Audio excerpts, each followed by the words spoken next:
Syukran katsir. Assalamualaikum warahmatullahi wabarakatuh. Innal hamdalillah nahmaduhu wa nasta'inuhu wa nastaghfiruh wa na'udzu billahi min sururi anfusina wa min sayyiati a'malina. Man yahdihillahu fala mudhillalah wa man yudlil fala hadiyalah. Wa asyhadu an la ilaha illallah wahdahu la syarikalah wa asyhadu anna Muhammadan abduhu wa rasuluhu la nabiyya ba'da. Allahumma shalli wa sallim wa barik ala Muhammadin sallallahu alaihi wa ala alihi wa ashabihi wa man tabi'ahum bi ihsanin ila yaumiddin, amma ba'd. Ikhwatal iman, a'azzakumullah.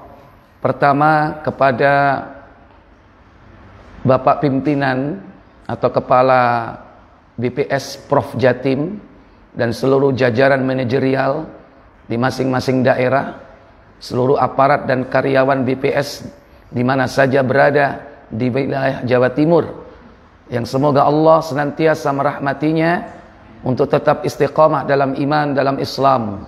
Semoga Allah memudahkan kita berjumpa dengan bulan yang berkah.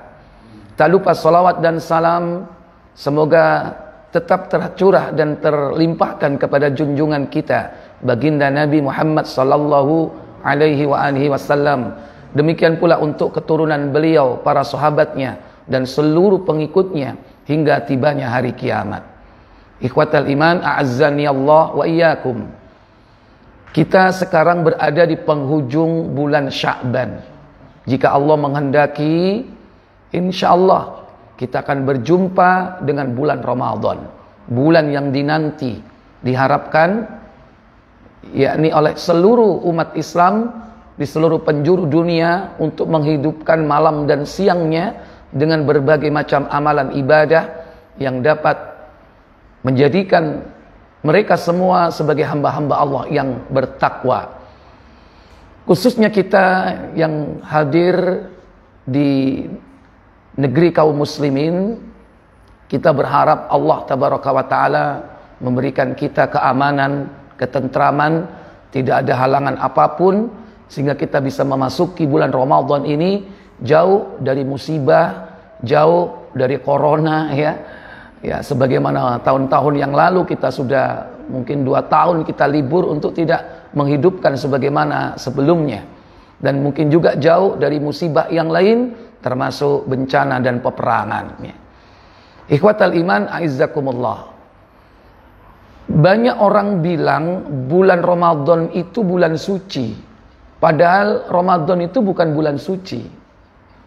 Karena bulan suci itu cuma ada 4 yang Allah sebutkan dalam surah At-Taubah, surat ke-9, yaitu pada ayat yang ke-36. Allah tabaraka wa ta'ala berfirman dalam ayat tersebut, Inna iddatash syuhuri 'indallah Inna iddatash syuhuri 'indallahi 12 syahran fi kitabillahi yawma khalaqas samawati wal ardh يوم خلق السماوات والأرض منها أربعة حرم. Apa kata Allah Jalla wa'ala? Sesungguhnya bilangan bulan pada sisi Allah adalah 12 bulan dalam ketetapan Allah di waktu Dia menciptakan langit dan bumi. Di antaranya 4 bulan haram. Di antaranya ada 4 bulan haram. Di situ disebutkan 4 bulan haram, yaitu arba'a, yakni arba'atun hurum, 4 bulan hurum. Hurum artinya suci, jamak dari haram. Makanya Masjidil Haram, masjid suci. Tanah haram, tanah suci. Bulan haram, bulan suci. Maka Allah katakan di sini, di antara 12 bulan yang Allah tetapkan itu ada 4 bulan suci. Itulah ketetapan agama. Apa katanya? Dzalik, itulah ketetapan agama yang lurus. Iya, itulah ketetapan agama Allah yang lurus. Nah, 4 bulan suci ini apa saja? Baik, kita baca tafsir Ibnu Katsir, ada riwayat dari Imam Ahmad. Ya, silakan.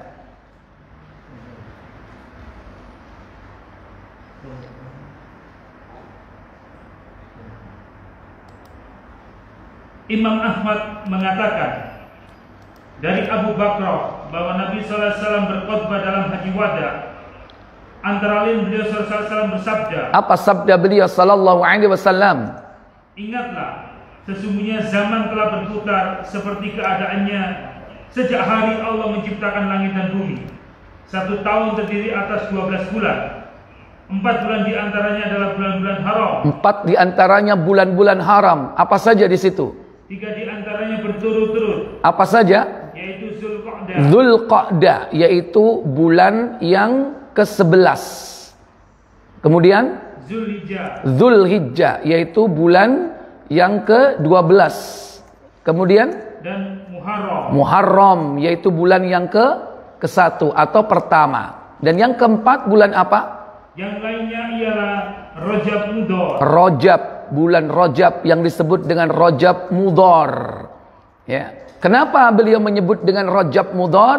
Karena beliau menisbatkan bulan ini kepada suku Mudhar yang mengatakan bahwa bulan suci yang menyendiri itu adalah bulan Rajab. Kalau yang 3 ini berurutan. Yang menyendiri yaitu bulan Rajab. Sebagaimana diterangkan dalam tafsir, ada riwayat tadi dari Imam Ahmad, silakan lanjutkan. 3 berurutan. Apa saja itu? Ya.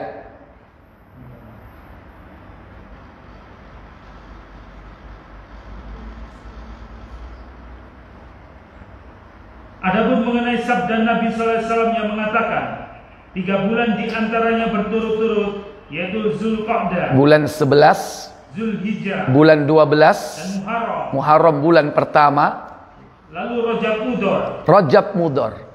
Kenapa dengan Mudhar? yang terletak di antara bulan Jumadah dan Sa'ban. Sesungguhnya Rasulullah SAW mengidafahkan atau mengaitkannya dengan Mudhar. Kenapa? Untuk menjelaskan kepada mereka kebenaran perkataan orang-orang Mudhar terhadap bulan Rajab. Apa kata Mudhar? Bahwa bulan Rajab terletak di antara bulan Jumadah dan Sa'ban. Di antara bulan Jumadil akhir dan Sa'ban. Berbeda seperti apa yang dikatakan oleh Bani Rabi'ah. Lanjut. Bukan seperti yang diduga oleh orang-orang Rabi'ah, Apa kata Bani Rabi'ah? yang mengatakan bahwa bulan Rajab yang diharamkan atau disucikan ialah bulan yang terletak di antara bulan Sa'ban dan Syawal. Antara Sya'ban dan Syawal. Ini pendapat dari suku atau Bani Rabi'ah. Antara Sya'ban dan Syawal. Bulan apa antara Sya'ban dan Syawal itu? Bulan apa? Bulan Ramadan. Nabi tidak membenarkan pendapat Bani Rabi'ah, tapi Nabi membenarkan pendapat Bani Mudhar. Oleh karena itu bulan suci itu cuma 4, tidak termasuk Ramadan. Berarti bulan suci apa saja? Zulqa'dah, Dzulhijjah, Muharram, dan Rajab. Cuman kita ini sudah kadung biasa menyebut Ramadan dengan bulan apa?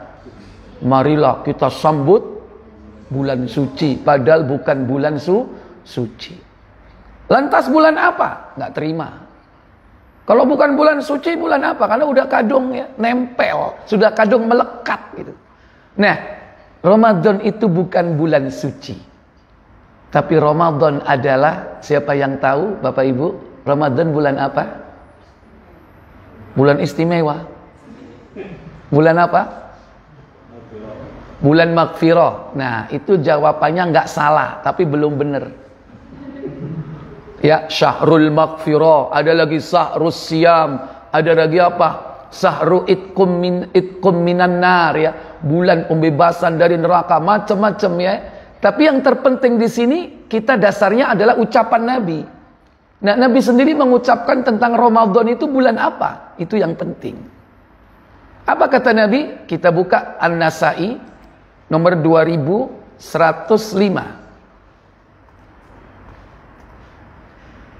2105. Iya, dari Abu Hurairah radhiyallahu taala.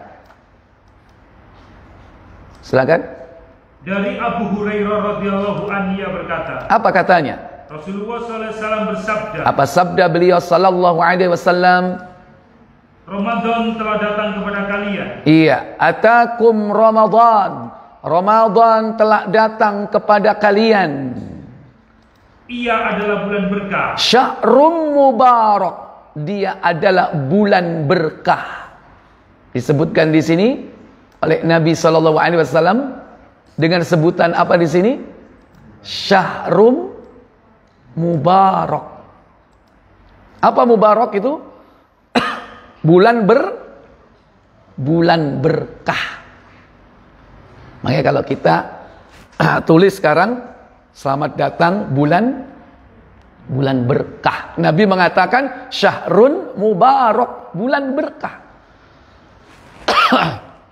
Kenapa dikatakan dia berkah? Baik, Nabi SAW menyebutkan beberapa kriteria tentang berkah. Kenapa dikatakan bulan itu adalah bulan berkah? Lanjut. Allah Azza wa Jalla telah mewajibkan kepada kalian berpuasa. Iya, yang pertama, karena di bulan itu Allah Tabaraka wa Ta'ala mewajibkan kita melaksanakan ibadah puasa. Ini keberkatannya. Karena puasa Ramadan itu hanya diwajibkan untuk umat akhir zaman.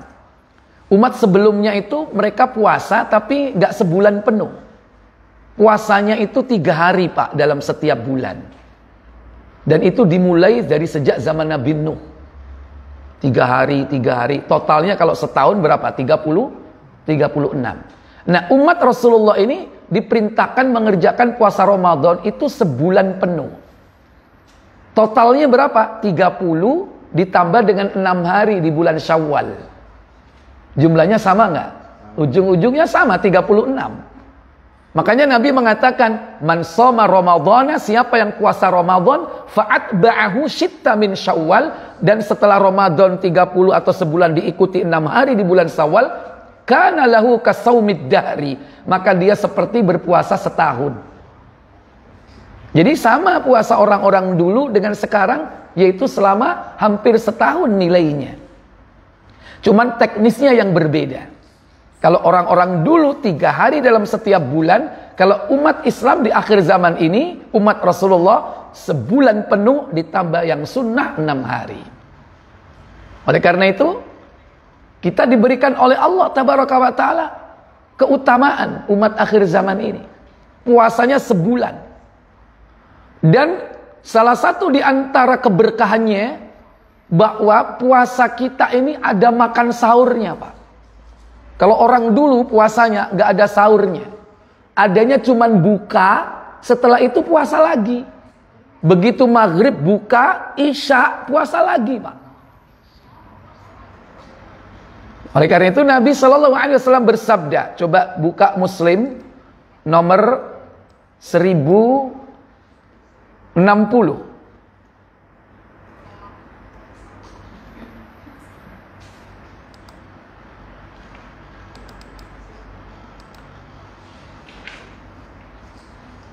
Ya, silakan. Dari Amr bin As radhiyallahu an, ia berkata. Apa katanya? Rasulullah SAW bersabda. Apa sabda beliau sallallahu alaihi wasallam? Perbedaan puasa kita dengan puasa ahlul kitab ialah makan sahur. Ini kata Nabi sallallahu alaihi wasallam, faslun baina siyamina wa siyami ahlil kitab akalatas sahur. Perbedaan antara puasa kita umat Rasulullah Muhammad sallallahu alaihi wasallam dengan puasa ahlul kitab itu letaknya di makan sahur. Kalau mereka nggak ada makan sahur, sehingga adanya cuman buka sampai isya. Setelah itu puasa lagi sampai besoknya menjelang maghrib lagi. Bayangkan kalau itu terjadi pada kita, mampu nggak kira-kira? Makanya ada buka, ada sahur. Sehingga rentang waktunya ini panjang antara buka maghrib sampai subuh. Panjang. Sehingga ketika itu kita dihalalkan makan, dihalalkan minum, bahkan maaf dihalalkan jima suami istri. Kalau dulu waktunya sangat terbatas, bahkan hampir dikatakan tidak boleh. Karena waktu buka itu hanya untuk makan dan minum. Ini keberkahan yang Allah berikan kepada kita. Sehingga dalam surah Al-Baqarah ayat 187, Allah Jalla wa'ala memberikan keutamaan kepada umat ini. Surat kedua ayat 187, Allah Jalla Jalaluhu berfirman dalam ayat tersebut, Uhilla lakum laylatas siyamir rafathu ila nisaikum. Uhilla lakum laylatas siyamir rafathu ila nisaikum. Hunna libasul lakum wa antum libasul lahun. Alimallahu annakum kuntum takhtanuna anfusakum fataba alaikum wa afa ankum. فالآن باشروهن وابتغوا ما كتب الله فالآن باشروهن وابتغوا ما كتب الله لكم. Apa kata Allah Jalla wa'ala? Iya. Dihalalkan bagi kamu pada malam hari bulan puasa bercampur dengan istri-istrimu. Iya, sebelumnya nggak boleh. Ayat ini diturunkan sebagai keberkahan dengan adanya puasa Ramadan. Apa kata Allah tentang istri dan suami mereka? Mereka adalah pakaian bagimu dan kamu pun adalah pakaian bagi mereka. Kemudian Allah mengetahui bahwasanya kamu tidak dapat menahan nafsumu. Alimallahu annakum kuntum takhtanuna anfusakum. Allah tahu kalian gak mampu menahan nafsumu. Ternyata dulu ada kasus, Pak. Ya. Kenapa? Itu memberatkan puasa kalau hanya berbuka maghrib kemudian isya dilanjutkan, itu berat bagi mereka. Ini di awal-awal Islam itu terjadi. Bahkan ada yang sampai siang harinya pingsan. Kenapa? Dia ketiduran waktu berbuka. Jadi waktu maghrib mestinya buka, ketiduran. Begitu isya udah lewat, bangun puasa lagi dia sampai besoknya. Baik, siapkan tafsirnya tentang itu. Kemudian fataba alaikum wa'afa ankum. Karena itu Allah mengampuni kamu dan memberikan maaf kepadamu. Fal'an, maka sekarang bashiruhunna, maka campurilah mereka. Wabtagu ma kataballahu lakum, dan itulah apa yang telah ditetapkan oleh Allah untukmu. Baik, silakan baca tafsirnya. Ya.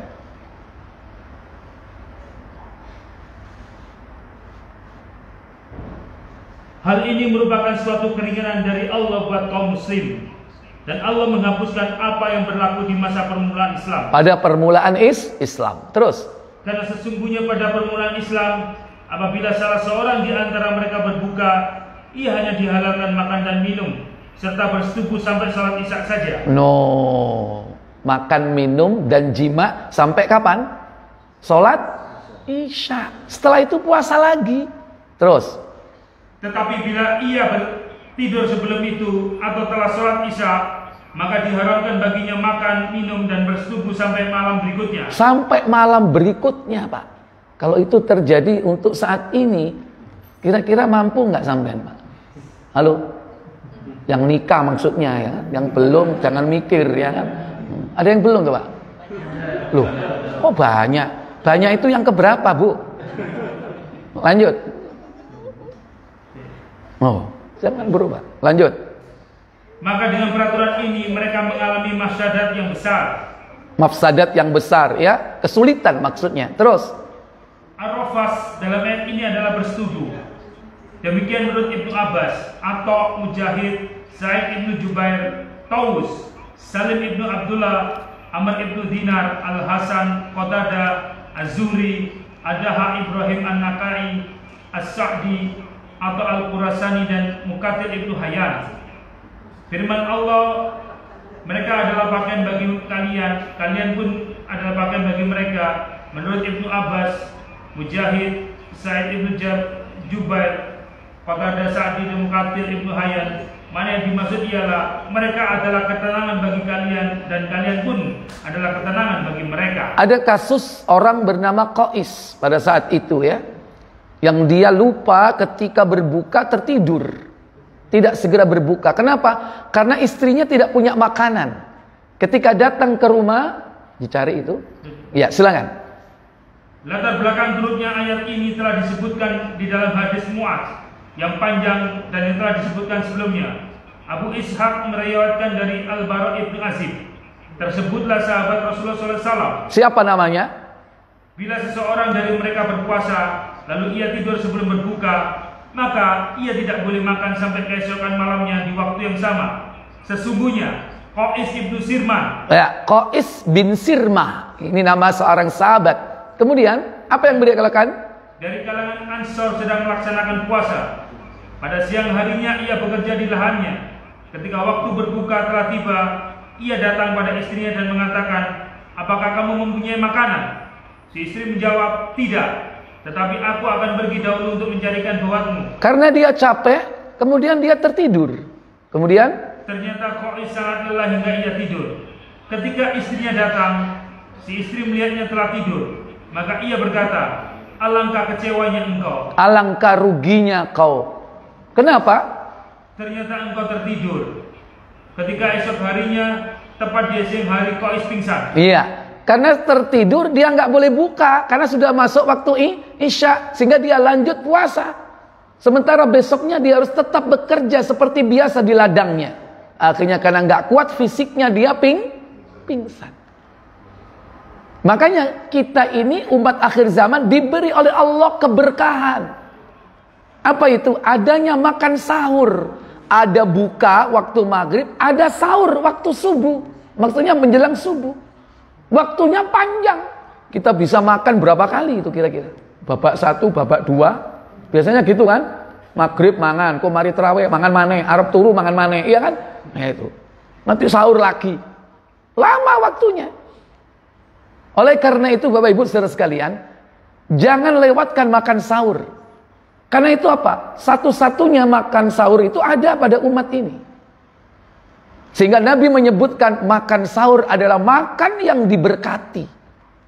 Baik, sehingga Nabi bersabda, ya ini salah satu bentuk keberkahan, yakni bulan Ramadan. Adanya puasa Ramadan dan adanya apa? Keberkahan di dalamnya. Salah satu contoh kecil keberkahan yaitu adanya makan sahur.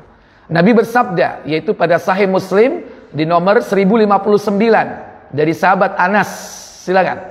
Dari Anas radhiyallahu an, ia berkata, Rasulullah SAW bersabda. Apa sabda beliau sallallahu alaihi wasallam? Makan sahurlah kamu, karena makan sahur itu mengandung berkah. Iya, di sini kurang lengkap, saya lanjutkan.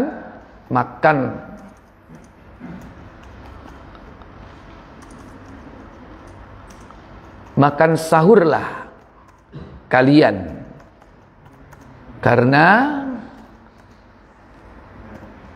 makan sahur itu adalah berkah. Tasahharu, makan sahurlah kalian, fa inna fis sahuril barakah, karena sesungguhnya di dalam makan sahur itu mengandung berkah. Maka jangan lewatkan, apapun makanannya berkah. Kalau Bapak apa Pak sahurnya Pak? Kurma. Yang lain? Indomie. Kos-kosan ketoroi. Ya kan? Tapi apapun kata Nabi, makan sahur itu berkah. Maka jangan tinggalkan walaupun hanya seteguk air. Karena kadang kita ini males Pak. Kadang juga abot apanya? Abot apa nih? Abot ngantuk males, ngantuk, kadang-kadang warek. Lawang bukone kakean. Ya, akhirnya kewareken. Tapi tetap jangan tinggalkan walaupun satu buah kurma, walaupun hanya minum seteguk 2 teguk air. Kenapa? Berkah. Itulah kenapa Ramadan disebut berkah. Makan sahurnya aja berkah. Baik, kita lanjutkan. Apa penyebab keberkahan yang lain? Kembali kepada hadis An-Nasa'i. Silakan. Di dalamnya futihat abwabus sama. Di dalamnya pintu-pintu langit dibuka. Pintu-pintu langit dibuka. Dalam riwayat yang lain futihat abwabul jannah, dibuka pintu-pintu surga. Artinya manusia dimudahkan untuk berbuat kebaikan. Nuansanya itu beda. Kalau bulan Ramadan itu berbuat baik itu mudah, gampang. Kenapa? Jalan menuju kepada surga dibuka. Dimudahkan kita berbuat baik. Itu keberkahan. Karena arti dari berkah itu ziyadatun fil khair, tambahan kebaikan. Yang kedua, yang ketiga, apalagi? Pintu-pintu neraka ditutup. Iya, wa ghuliqatil abwabul jahim atau wa ghuliqat abwabun nar. Ditutup pintu-pintu neraka. Artinya perbuatan-perbuatan buruk dipersulit untuk dikerjakan pada hari itu untuk orang-orang yang beriman. Makanya dengan puasa itu kita ini dihindarkan dari maksiat. Dan kita dengan Ramadan ini dimudahkan untuk berbuat baik, berbuat jelek dipersulit. Koniku lapo sih Ramadan yo delok bisku ya kan? Ramadan kok nang dis. Lagian apa buka ya? Oh buka. Oh tahu juga ternyata, ya kan? Nah ini. Tapi kita dipersulit, pintu-pintu neraka itu ditutup oleh Allah Jalla wa Ala. Bahkan yang keempat kata Nabi Sallallahu Alaihi Wasallam yaitu wasuffidatil maradatus syayatin. Dan setan-setan pembangkang dibelenggu. Setan-setan pembangkang dibelenggu. Ini keberkahan di dalam Ramadan. Tapi yang dimaksud setan di sini adalah para pemuka, para dedengkotnya, pentolan-pentolannya, jenderal-jenderalnya. Tapi yang kopral-kopral kroconya itu masih banyak. Oleh karena itu di Ramadan ya masih ada orang berbuat maksiat. Berarti dia masih kalah dengan apanya? Dengan kopralnya, dengan kroco-kroconya. Kalau orang yang beriman, yang berpuasa nggak kalah. Tapi mereka yang nggak puasa gampang digoda oleh setan. Padahal itu tingkatan yang paling rendah. Makanya di situ disebut maradatus syayatin, yaitu dedengkotnya syaitan yang dibelenggu. Bahkan yang kelima, apa keutamaan dari bulan Ramadan yang disebut dengan bulan Syahrul Mubarak, bulan berkah? Demi Allah, di dalamnya ada satu malam yang lebih baik dari 1000 bulan. Iya, wallahi, demi Allah kata Nabi, fihi lailatun, di dalamnya terdapat satu malam, khairun min alfi syahrin, yang malam itu lebih baik daripada 1000 bulan. Itulah malam Lailatul Qadar. Siapa yang beribadah pada saat itu, nilainya sama seperti ibadah 83 tahun atau selama 1000 bulan. Kita ini umat akhir zaman, Pak, umurnya pendek-pendek. Kata Nabi, al-umru ummati baina sittin wa sab'ina sana. Umur umatku itu antara 60-70. Pendek, Pak. Sementara umat-umat dulu, lihat Nabi Adam 1000 tahun. Nabi Nuh 950 tahun. Kalau kita pengen seperti mereka beribadah ratusan tahun, nggak ngejar, Pak. Makanya caranya Allah apa? Membuat lompatan. Namanya kuantum amal. Apa itu? Caranya dengan meraih Lailatul Qadar. Maka siapa yang beribadah pada saat itu seperti ibadah 83 tahun 4 bulan. Kalau dikonversi 1000 bulan sama seperti 83 tahun 4 bulan. Padahal belum tentu orang bisa beribadah selama itu. Ada nggak orang usianya 83? Ada. Pertanyaan kedua, apakah mungkin dia 83 tahun full ibadah? Mungkin nggak? Pertama dikurangi sebelum balik. Berapa tahun itu? 10 tahun. Kok cilik balik Wah, prematur gitu ani. Ya. Kalau dalam Islam balik itu dilihat dari segi umur 15. 83 kurangi 15 berarti tinggal berapa?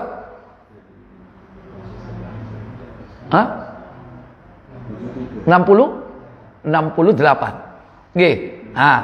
Dikurangi 15. Belum lagi dikurangi zamannya sik blunat. Pirang tahun itu? Berapa tahun? Ngaku orek. Iya kan?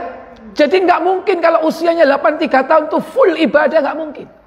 Nah, keutamaan Lailatul Qadar, siapa yang beribadah pada saat itu sama seperti ibadah 1000 bulan. Salat yang dilakukan pada saat Lailatul Qadar turun seperti salat 83 tahun. Ketika Lailatul Qadar turun, dia saat baca Al-Quran, maka dia seperti baca Al-Quran 83 tahun. Ketika saat Lailatul Qadar dia berzikir, pada saat itulah dia seperti beribadah, berzikir seperti orang yang 83 tahun berzikir. Tapi untuk kebaikan saja, ya kan? Bukan kok ketika Lailatul Qadar turun cangkruk nang warkop berarti cangkruk 83 tahun. Enggak ya. Kalau untuk kejelekan tidak ada pelipat gandaan. Tapi kalau untuk kebaikan-kebaikan amal ibadah, kalau saat itu terjadi Lailatul Qadar, nilainya sama seperti 83 tahun. Inilah berkah. Itulah kenapa Ramadan disebut syahrun mubarak, bulan yang berkah. Karena di dalamnya ada puasa Ramadan, puasa khusus untuk umat akhir zaman. Syaitan dibelenggu, pintu neraka ditutup, pintu surga dibuka. Ada malam yang lebih baik daripada 1000 bulan. Oleh karena itu kita dianjurkan untuk mempersiapkan diri, yaitu mengisi bulan Ramadan dengan berbagai macam amal ibadah. Mulai dari qiyam, siyam, salat 5 waktu, usahakan tepat waktu, berjamaah di masjid. Yang kedua, puasa Ramadan. Yang ketiga yaitu qiyamu Ramadan, salat malam. Kerjakan dengan ikhlas karena Allah. Insya Allah Allah akan ampuni dosa-dosa kita yang lalu. Belum lagi dianjurkan kita sedekah. Nabi itu kalau di bulan Ramadan sedekahnya, beliau itu begitu sangat dermawan. Ajwadun nas, kata Nabi SAW, yaitu seperti orang yang sangat dermawan bagikan angin yang bertiup. Itulah Nabi di bulan Ramadan. Demikian pula Nabi melakukan apa?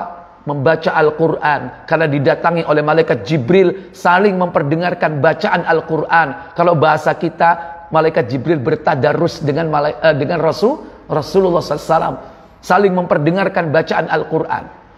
Makanya sekarang jadi tradisi, yaitu membaca Al-Quran. Orang bilang di sini apa? Tadarus.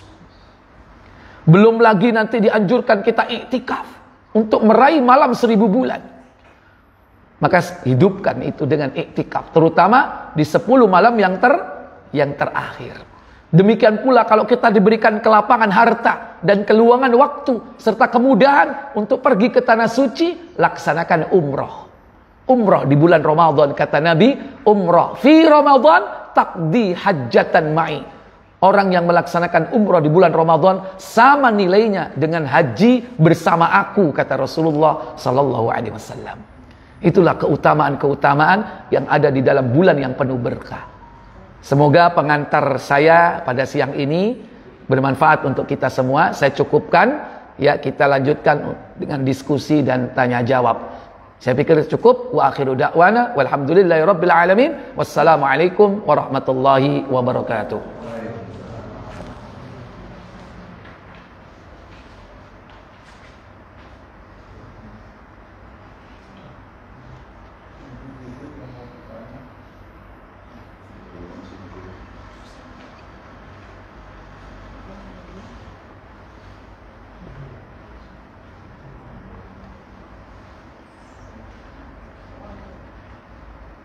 Alhamdulillah, terima kasih Ustaz atas tausiah yang telah disampaikan. Untuk acara selanjutnya yakni sesi tanya jawab. Sebelum saya membacakan pertanyaan dari Zoom atau YouTube, saya mempersilakan kepada jamaah yang hadir di Mushola Ar-Rahman, jika ingin bertanya langsung silakan.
Ini Ustaz, Iya. ada pertanyaan dari Ibu.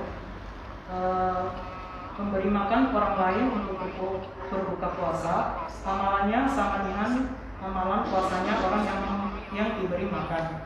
Bagaimana dengan orang yang diberi ternyata tidak berpuasa, Ustaz? Dari Ibu. Iya, baik. Jadi memberi makan orang yang berpuasa dengan memberi makan orang yang tidak berpuasa, hukumnya berbeda.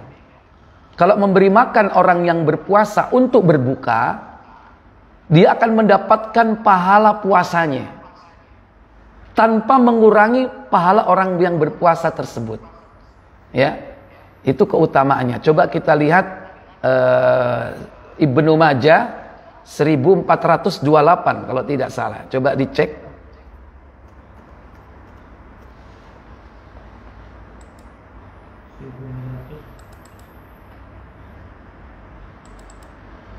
Satu 1428 Ibnu Majah dari Zaid bin Khalid Al-Juhani.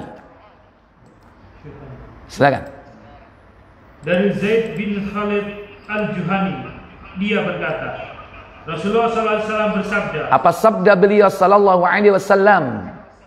siapa yang memberi makan kepada orang yang berpuasa, maka baginya pahala seperti orang yang berpuasa tersebut tanpa mengurangi pahalanya sama sekali. Iya. Man fattara shaiman. Barang siapa memberi makan kepada orang yang berpuasa, kana lahu ajrus shaim, maka baginya akan mendapatkan pahala orang yang berpuasa. Ghairu ayyang kusamin ujurihim syai', tanpa mengurangi sedikit pun pahala orang yang berpuasa tersebut. Jadi ibarat pahalanya itu di copy paste, copy paste, ya kan? Masternya masih ada nggak? Masternya masih ada. Jadi di dalam Islam itu ada copy paste sejak zaman dulu, yaitu apa? Copy paste pahala. Caranya bagaimana? Beri makan orang yang berpuasa. Cuman kalau tahu hadis ini jangan pelit gitu loh. Ayo buku ambek aku nang omaku. Enggak, pahala aku mau pelan. Berarti belum paham dia. Kalau pahalanya itu apa? Belum apa? Enggak akan berkurang.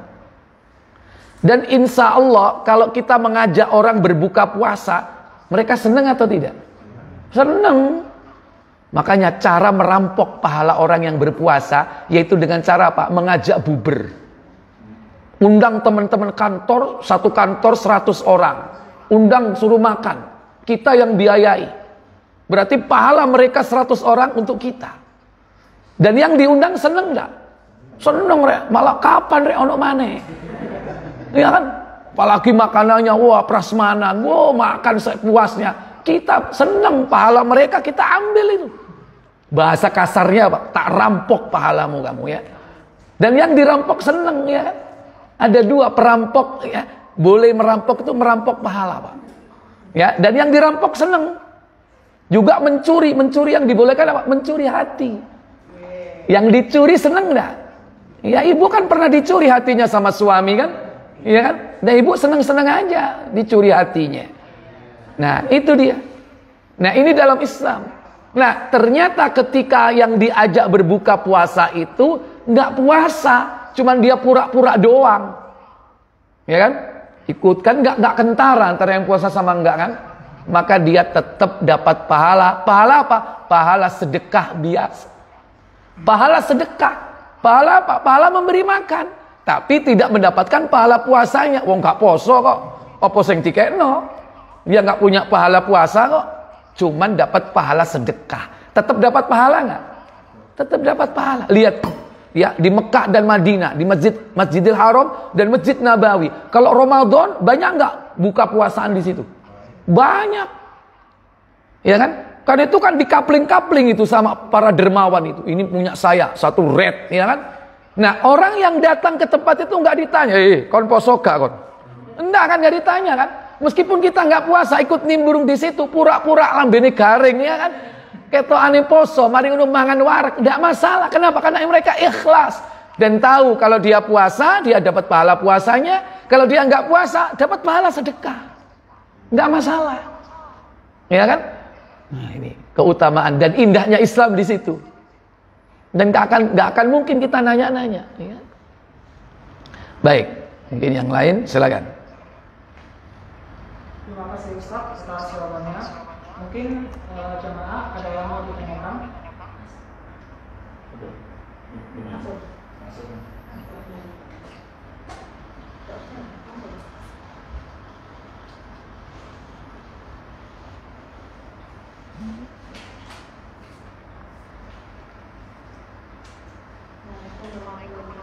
Waalaikumsalam warahmatullahi wabarakatuh.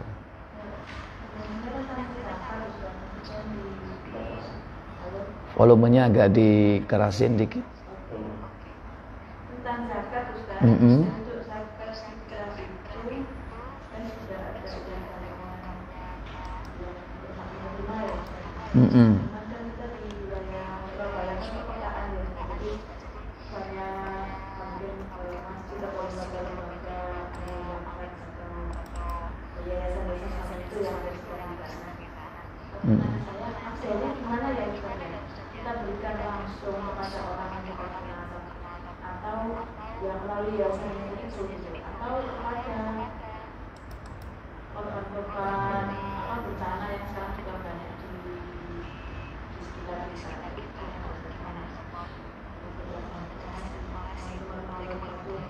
Waalaikumsalam warahmatullahi wabarakatuh. Buka Abu Dawud 1609 tentang zakatul fitri.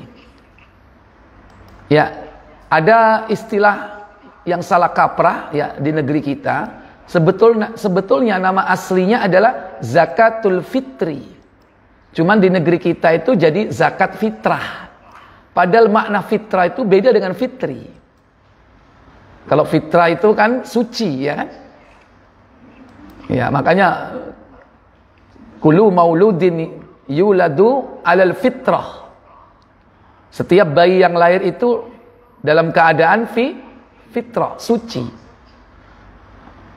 Nah, zakat fitri itu adalah bukan zakat kesucian, bukan. Walaupun tujuannya adalah untuk mensucikan harta dan jiwa. Ya, tapi fitri di sini adalah berhenti berpuasa. Iftar, ya, futur, ya. Yaitu apa? Tandanya bahwa kita sudah tidak berpuasa lagi. Cuman ada istilah di sini zakat fitrah, ya. Dari Ibnu Abbas, silakan. Dari Ibnu Abbas radhiyallahu anhu ia berkata, apa kata beliau sallallahu alaihi wasallam?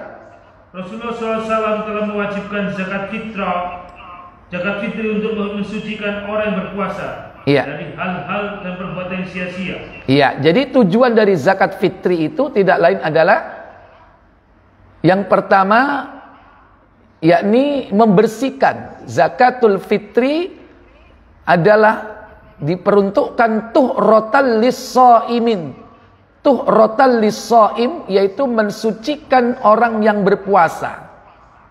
Minal lagwi warrafath, dari hal-hal yang tidak bermanfaat atau yang sia-sia, dan dari kekejian, perkataan yang buruk. Al-laghwu di situ hal yang sia-sia. Ar-rafath yaitu perkataan keji yang menjurus kepada perbuatan-perbuatan kotor atau jima. Itu ar-rafath, ya. Tujuannya itu membersihkan mereka. Karena kadang orang berpuasa itu ada kekurangannya. Ngobrol nggak tentu arah, yang nggak ada manfaat, kadang-kadang nyerempet ya, ngomong rusuh ya kadang. Itu. Kemudian tujuan yang kedua, wa tu'matan lil masakin, serta untuk memberikan makan orang-orang miskin. Jadi zakat fitri itu paling utama diberikan kepada orang miskin. Adapun 8 asnaf itu secara umum yaitu zakat mal atau ba-60. Tapi khusus untuk zakatul fitri dianjurkan untuk fakir miskin. Kemudian barang siapa yang menunaikannya sebelum sholat Id, lanjut. Barang siapa menunaikannya sebelum sholat Id, maka zakatnya diterima. Dan barang siapa yang menunaikan setelah sholat Id, maka harta yang dikeluarkannya itu dianggap sebagai sedekah, sebagaimana sedekah yang lain. Iya, makanya jangan sampai lewat. Batasnya yaitu sholat hari raya. Begitu selesai sholat hari raya kita baru zakat, maka berarti itu bukan zakat, itu sedekah biasa. Pokoknya mepet deadline itu sebelum sholat Id. Kalau kita lupa sebelum sholat Id pagi-pagi subuh, tuh segera cari orang miskin. Tapi kadang-kadang wis gak nemu. Polane apa wis mulih nang desa kabeh. Bingung ini cari ya. Akhirnya cari pengemis. Tapi kadang-kadang pengemis itu profesi, bukan miskin. Bisa jadi dia itu cukup, tapi karena profesinya meminta, dia memang setting orang miskin gitu. Oleh karena itu, jangan sampai terlewatkan zakat fitri. Kapan yang bagus ya malam menjelang menjelang hari raya atau malam hari raya. Paling cepat kata Abdullah bin Umar yaitu 2 hari sebelum hari raya. Ya tapi jangan keburu-buru. Kenapa? Karena zakat fitri itu tujuannya untuk membersihkan orang yang berpuasa. Kalau ada orang yang belum puasa di awal Ramadan sudah zakat fitri, itu lebay. Kenapa? Karena belum puasa kok zakat fitri. Tujuannya membersihkan dari rafath dan lagwi, ucapan-ucapan orang yang berpuasa yang tidak manfaat. Berarti dia yakin kalau dia bisa hidup sampai akhir bulan, padahal belum tentu. Makanya sunnahnya menyerahkan zakat fitri itu yaitu di akhir Ramadan menjelang hari raya. Paling cepat yaitu apa? 2 hari sebelum hari raya. Kenapa? Karena sebelumnya dia telah berpuasa, disempurnakan puasanya dengan zakat fitri. Nah itulah. Kemudian yang ditanyakan ibu, apakah saya harus langsung memberikan kepada orang yang berhak? Apakah boleh melalui amil atau badan zakat? Boleh dua-duanya. Terserah. Cuman yang paling penting di sini zakat fitri itu berupa makanan pokok, bukan duit. Ya, karena banyak orang gampangkan hari ini ngasih duit begitu saja. Jadi kita harus bawa itu makanan pokok. Kecuali panitia di situ ya menyiapkan, karena ada orang yang enggak punya makanan pokok, enggak punya beras, enggak siap beras. Nah, di situ panitia menyediakan beras untuk dibeli. Ada seksi sendiri untuk jual beli beras. Sehingga ketika kita mau menyerahkan berupa duit, maaf Pak, tuntunannya adalah dengan makanan pokok. Terus saya tidak bawa beras, itu di situ ada orang jual beras dari panitia. Silakan beli di sana. Setelah dia beli, baru diserahkan dalam bentuk beras. Begitu caranya. Tidak boleh langsung duit. Nah sekarang kan gampang duit, apalagi zaman sekarang wujud duitnya nggak ada, sekarang malah cukup apa? Transfer, ya kan? Nah ini memang kadang kemudahan ini mengurangi nilai dari sistem yang memang diajarkan oleh Nabi SAW dalam beribadah. Nah kita dianjurkan untuk tetap menghidupkan sunnah-sunnah Rasul Sallallahu Alaihi Wasallam. Nanti bisa jadi itu zakat ada di apa? GoPay sama Go apa itu? Gojek. Ya, bisa jadi itu. Nah, tetap laksanakan sesuai dengan apa yang dituntunkan oleh Nabi SAW, yaitu dengan menyerahkan secara langsung, ya, dan usahakan yaitu dengan makanan pokok. Ya. Insya Allah zaman sekarang ini dimudahkan untuk itu. Ya. Wallahu a'lam. Terima kasih Ustaz atas jawaban yang diberikan. Selanjutnya ada pertanyaan dari saudara Widianis dari PPS Bangkalan. Yang pertama, bagaimana menyikapi perbedaan pendapat terkait awal Ramadan tahun ini? Apakah itu keputusan pemerintah atau ormas Islam tertentu? Pertanyaan kedua, bolehkah mengeluarkan zakat fitri dengan uang? Nah itu sudah terjawab kan, yang kedua kan? Iya. Kemudian yang pertama tentang perbedaan awal Ramadan atau awal hari raya. Maka di sini kita harus bijak di dalam menetapkan ikut siapa kita. yang terpenting di sini prinsipnya adalah yaitu bagaimana caranya kaum muslimin ini melaksanakan ibadah baik itu puasa ataupun hari raya dengan aman, dengan tentram, ya. Jadi adanya prinsip maslahah, adanya prinsip yakni kebaikan untuk bersama. Adapun perbedaan penetapan Ramadan dan hari raya itu tidak akan pernah selesai sampai akhir zaman. Karena ini adalah merupakan wilayah ijtihadiyah. Contoh ormas besar antara NU dan Muhammadiyah. Dari prinsip cara menetapkan aja berbeda.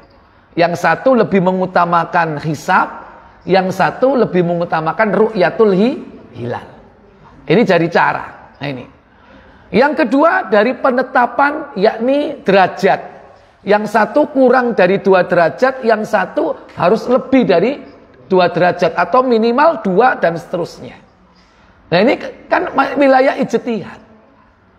Maka dari hal ini pemerintah tentu akan berusaha mencari jalan yang terbaik supaya umat Islam di negeri ini tidak memiliki ya PR yang besar antara satu dengan yang lain, saling berkelahi, saling memaksakan pendapatnya masing-masing. Makanya di sini ada Majelis Ulama Indonesia yang di situ kemudian berfatwa memberikan kontribusi kepada hukumah pemerintah tentang penetapan kapan berpuasa atau berhari raya. Kenapa? Kalau kita di negeri ini berpuasa bersama-sama kaum muslimin, nikmat sekali. Kalau kita saling mengutamakan pendapat kita masing-masing dan memaksakan, gak akan pernah tuntas. Karena setiap tahun akan muncul pendapat-pendapat baru. Maaf, kita pernah mengalami perbedaan hari raya itu sampai 5 kelompok. Maaf ya, bukan 5 tahun, 5 kelompok. Pernah berbeda Muhammadiyah sama NU. Ada lagi yang mendahului dari kelompok Thariqat tertentu. Ada lagi dari kelompok Islam tertentu yang ada di Indonesia Timur. Ada lagi yang lainnya. Itu. Jadi ini kalau masing-masing saling ngotot pendapatnya, ini nggak akan pernah selesai. Maka di sini yang paling utama yaitu apa?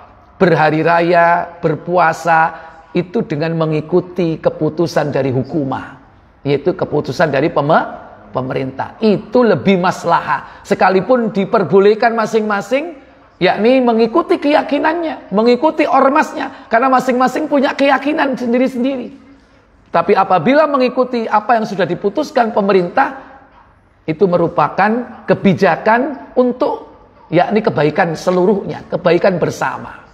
Karena itu tujuannya dari yakni berkumpulnya seluruh ormas, ya, kemudian membuat sebuah keputusan bersama yang disebut dengan apa? Sidang apa itu? Sidang isbat, ya. Dan kita bersyukur di negeri ini diberikan kesempatan dan peluang untuk itu. Yang kemungkinan di negeri-negeri yang lain nggak ada gitu. Disitulah berkumpul seluruh ormas-ormas Islam, kemudian masing-masing menyampaikan yakni hasil dari keputusan mereka melihat hilal atau penetapan hisab, dan kemudian diambillah keputusan oleh hukumah. Yang semua itu tujuannya adalah agar tidak terjadi crash antara umat Islam yang satu dengan umat Islam yang lain. Tentu yang rugi adalah kaum muslimin. Sementara orang yang benci kepada Islam ini akan semakin bersenang hati. Nah ini perlunya di sini adanya kearifan ya dari masing-masing ormas untuk saling tidak memaksakan pendapatnya masing-masing. Ya. Tapi kita mengambil jalan bagaimana kita bisa bersama-sama membangun negeri ini ya sesuai dengan yang dicita-citakan, negeri yang aman, yang dengan slogan yang sering kita dengar, baldatun thayyibatun wa rabbun ghafur, negeri yang baik ya, yang selalu mendapatkan ampunan dari Allah Jalla wa ala. Wallahu a'lam. Mungkin itu yang bisa saya sampaikan. Terima kasih Ustaz.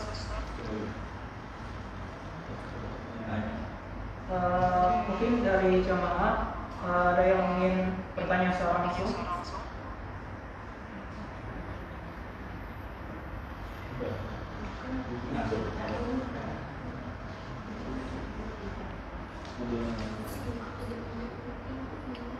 Assalamualaikum warahmatullahi wabarakatuh. Waalaikumsalam warahmatullahi wabarakatuh. Ada pertanyaan, ada masyarakat atau ada orang tertentu yang meyakini bahwa bulan Ramadan adalah waktu utama untuk niaga atau nikah. Kira-kira apa ini ada dalilnya dari Rasulullah SAW? Iya, baik. Pertanyaan tentang tradisi nyadran atau nyekar ya. Masing-masing daerah itu memiliki istilah-istilah sendiri. Jawa Timur lain, Jawa Tengah lain. Mungkin kalau Jawa Timur nyekar ya. Kalau Jawa Tengah nyadran. Ya, atau mungkin di Jawa yang lain atau di pulau-pulau di Nusantara yang lain ada tradisi-tradisi menjelang Ramadan atau di akhir bulan Sa'ban yang berkaitan dengan ziarah kubur itu memiliki tradisi-tradisi yang berbeda. Kalau ditanyakan apakah ada dalilnya berziarah kubur dengan ditentukan waktunya, saya jawab tidak ada. Tidak ada satupun dalil berziarah kubur ditetapkan di akhir Sa'ban atau menjelang Ramadan. Nggak ada dalil satupun yang menyebutkan tentang ketentuan waktu itu. Tapi Nabi memerintahkan ziarah kubur secara umum. Secara umum itu artinya kapanpun, ya, mau Zulhijjah, mau Sya'ban, mau bulan Safar, silakan.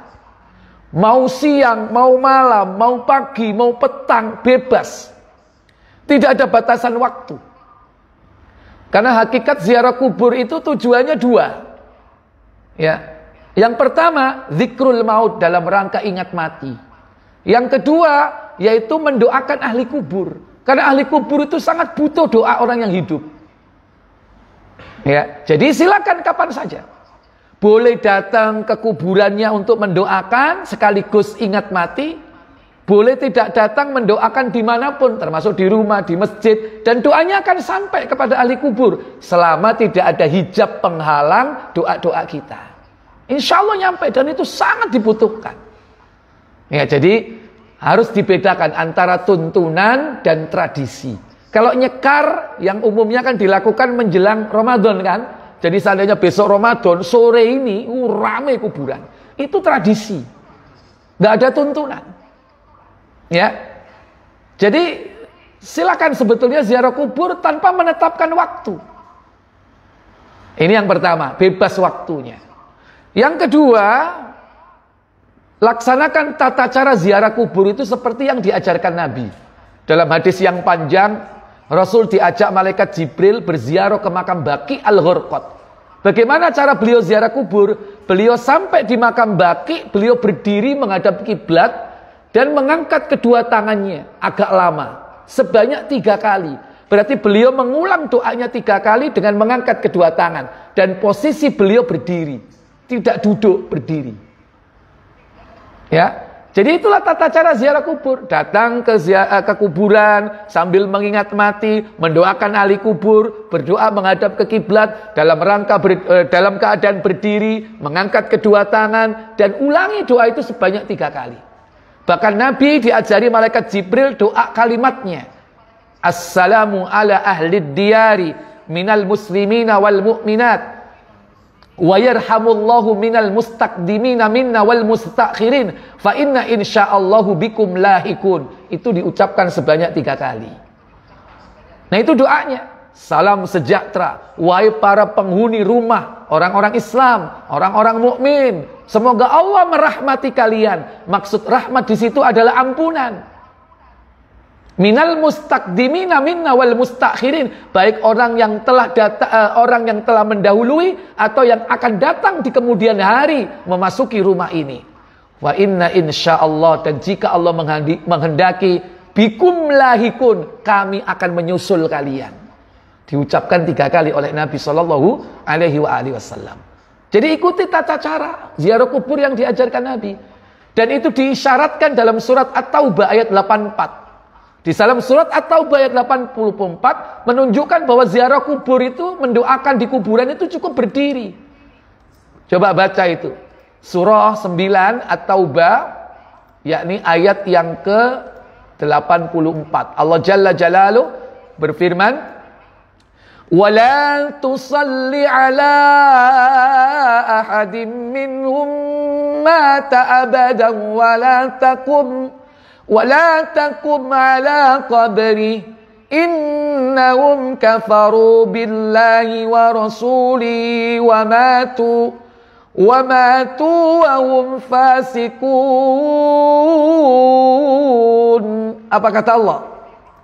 Dan janganlah kamu sekali-kali menyolatkan jenazah seseorang yang mati di antara mereka, dan janganlah kamu berdiri mendoakan di kuburnya. Iya, dan janganlah kalian wala takum ala qabri, dan janganlah kalian berdiri di kuburnya. Apa yang dimaksud berdiri di kuburnya? Yaitu mendoakan. Itu artinya apa? Berdoa itu cukup berdiri.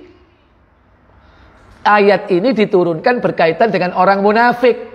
Ya, orang munafik yang mati, dia mati dalam kondisi kafir, tidak boleh disolati dan tidak boleh didoakan di kuburnya. Itu orang yang mati dalam kondisi kafir.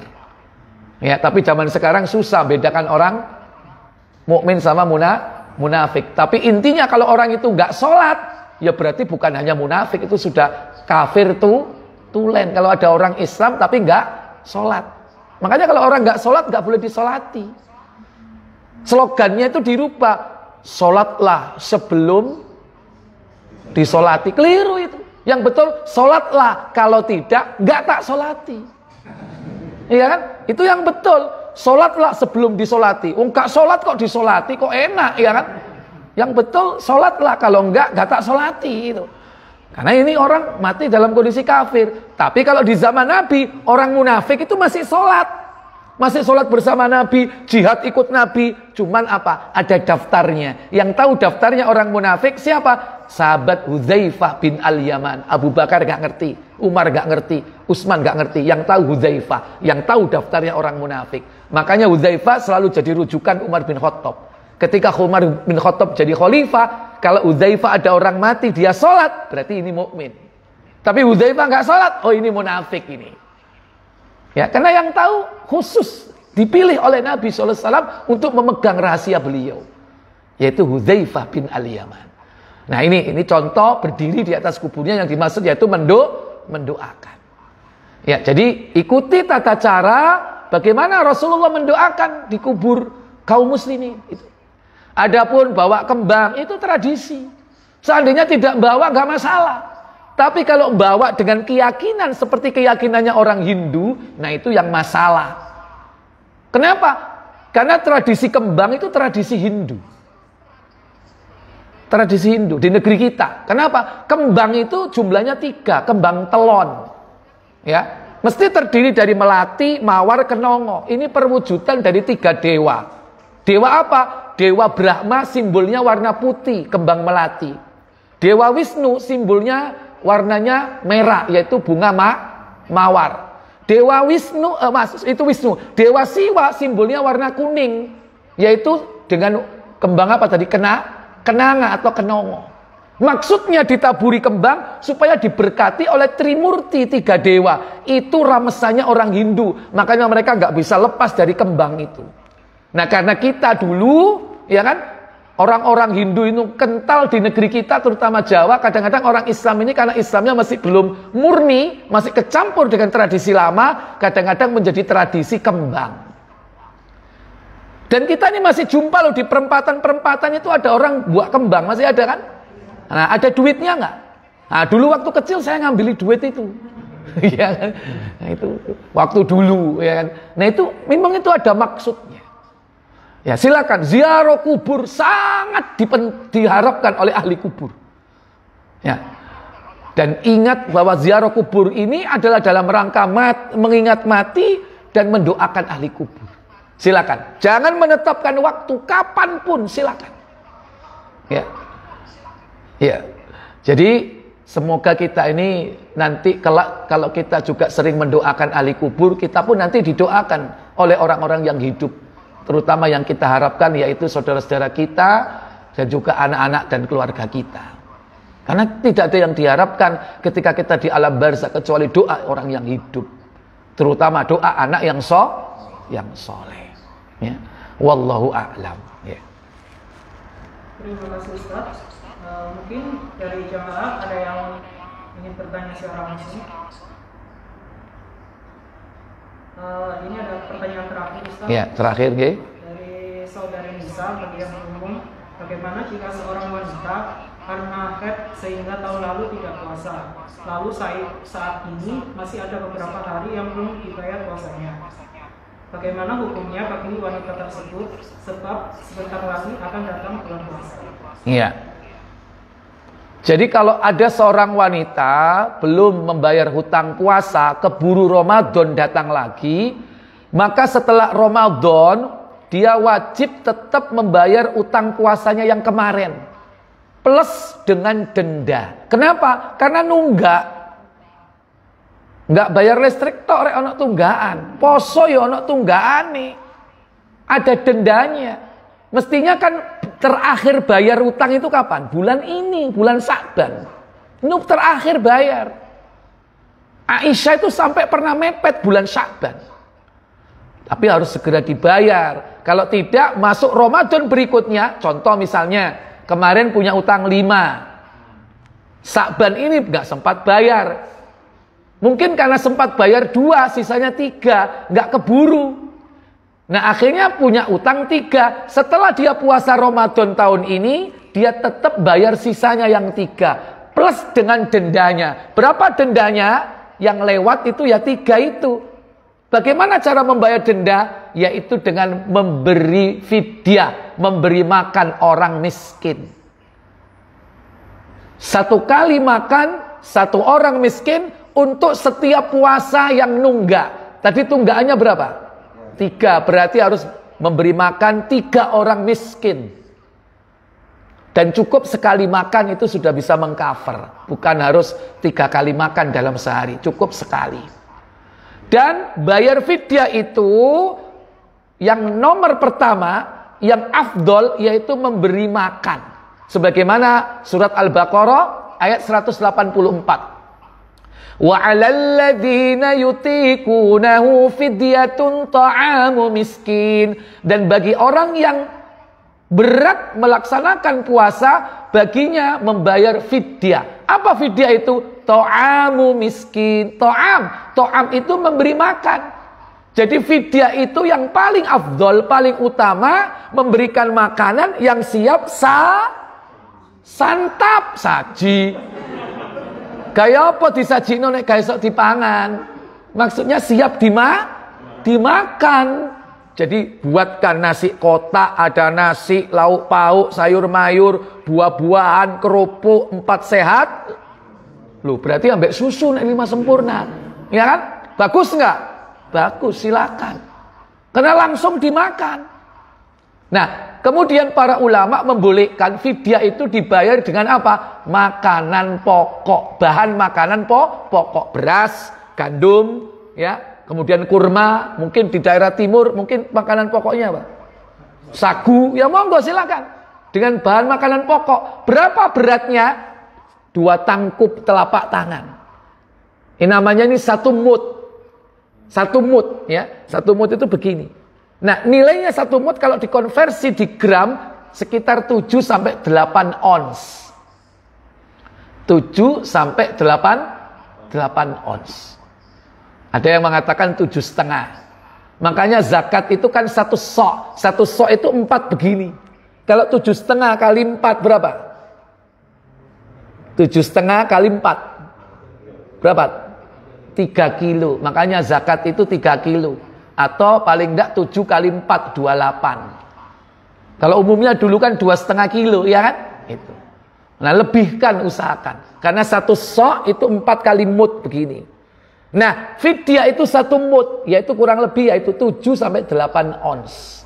Kalau itu jenis bahan makanan pokok. Nah, kalau jenis bahan makanan pokok, beras dan sejenisnya, tentu kan kadang nggak bisa langsung dimakan. masih butuh yang lain. Makanya boleh dilengkapi dengan yang lain. Yo beras, yo super mie, sarden, gula, kecap, nek perlu lengo, larang rek saiki. Ya tapi nggak masalah, lengkap, seneng orangnya ya kan. Tapi kalau lebih afdolnya yang langsung dimakan itu lebih bagus. Ya langsung dimakan. Nah, itulah bayar fidyah.